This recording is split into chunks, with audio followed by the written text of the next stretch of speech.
পৃথিবী বড় স্বার্থপর, দুনিয়া বড় স্বার্থপর। দুনিয়া কাউরে জায়গা দেয় না, দুনিয়া কাউরে জায়গা দেয় না।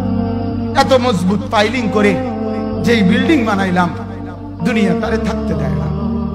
যা বেটা যা, যা তুই লাথি দিয়া বাইর করে যা, কবরে যা, কবরে যা। দুনিয়া কাউরে থাকতে দেয় না। দুনিয়া কত ক্ষমতা ধরকে মাটির নিচে ফেলাই দিছে, দুনিয়া কত সম্পদ আলাকে মাটির নিচে ফেলে দিছে, দুনিয়া কত সুন্দরী নারীকে মাটির নিচে ফেলাই দিছে, মাটির সাথে রেজা রেজা করে ফেলছে। আজ আর চেহারা নাই, আজ আর রূপ নাই, আজ আর যৌবন নাই, আজ আর ক্ষমতা নাই। এমন বাদশা ছিল পৃথিবীতে যার হাতের আঙ্গুলের ইশারায় মানুষের গর্দান উড়াইয়ে দিত, যার হাতের ইশারায় উঠতো মানুষ, বসতো মানুষ। আজ বাদশারা নাই, আজ সম্পদওয়ালারা নাই, আজ মালওয়ালারা নাই। দুনিয়া কাউরে থাকতে দেয় না, কাউরে না দোস্ত, কাউরে দেয় না। দুনিয়া দাদারে আমার থাকতে দেয় নাই। আমার দাদারে আমি দেখছি, আজ আমার দাদা নাই। আমার নানারে আমি দেখছি, আমার নানা নাই। আমার দাদিরে আমি দেখছি, আমার দাদি নাই। আমার নানিরে আমি দেখছি, আমার নানি নাই। আমার বাবারে আমি দেখছি, 14 লক্ষ টাকা বাবার পেনশনের আমি সব ডাক্তারের পিছনে খরচ করে ফেলছি, বাড়ির ফসলের জমি বিক্রি করে ফেলছি।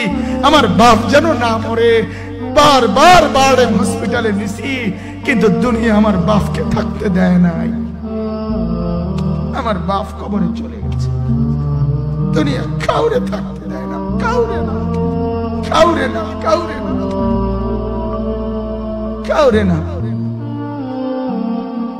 আমার বাপ দুনিয়া কাউরে থাকতে দেয় না। তুমি থাকবা না, তুমি থাকবা না।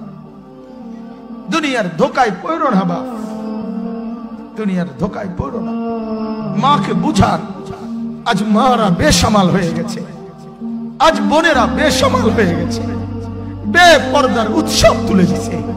এটা যেন আল্লাহর সাথে যুদ্ধ করছে। আল্লাহ করোনা না, তুমি আরো কিছু দাও, আমরা বেপরদিকে ছাড়বো না।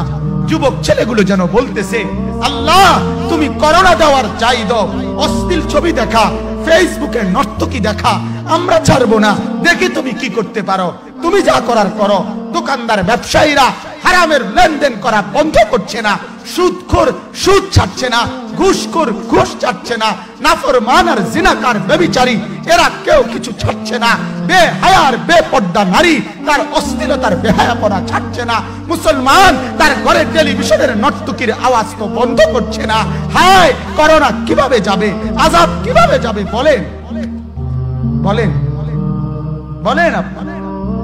আমার বাপ ফেরাউনের উপরে তো আযাব এতদিন ছিল না, নমরুদের উপরে আযাব এতদিন ছিল না, সাদ্দাদের উপরে আযাব এতদিন ছিল না, কারুনের উপরে আযাব এতদিন ছিল না, লূত আলাইহিস সালামের কওমের উপরে আযাব এতদিন ছিল না, হুদ আলাইহিস সালামের কওমের উপরে আযাব এতদিন ছিল না, নূহ আলাইহিস সালামের কওমের উপরে এতদিন আযাব ছিল না।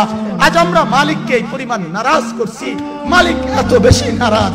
আজ 1 বছর হয়ে গেছে, 1 বছরের চাইতে বেশি হয়ে গেছে, কই করোনার মহামারীর আযাব তো যাচ্ছে না, গেছে গা বলে। আমাদের লক্ষ লক্ষ বাচ্চার পড়ালেখা বন্ধ, এরা নষ্ট হওয়ার চূড়ান্ত পর্যায়ে পৌঁছে গেছে। মোবাইল এদেরকে শেষ করে দিছে, লক্ষ লক্ষ ছেলে।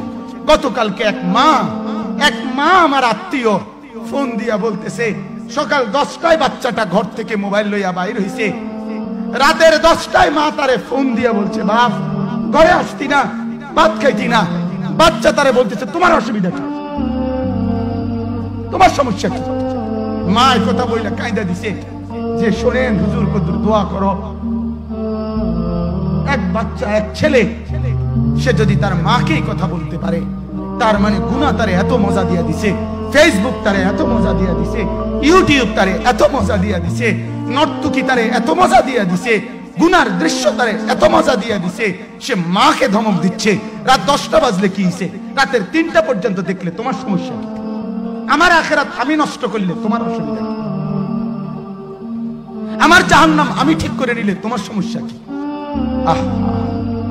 আল্লাহ আমাদেরকে মাফ করে দেন, আল্লাহ আমার জাতিকে মাফ করে দেন।